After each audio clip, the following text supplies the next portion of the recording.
My name is Cristian Quiroga Ruiz Diaz. I am from Guamal, Magdalena.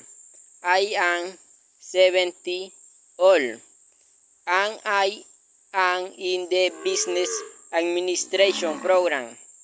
In the morning, I head at early. I bathe. I eat food to my pet, then breakfast, and I prepare to start my day. In the afternoon, I perform the work that I had pending. Quiet. In the night, I go to bed to sleep and rest. In the image, see, there is a woman who is attending a call.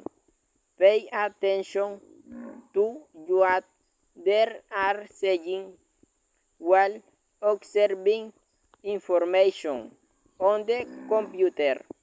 This woman wears a green blouse.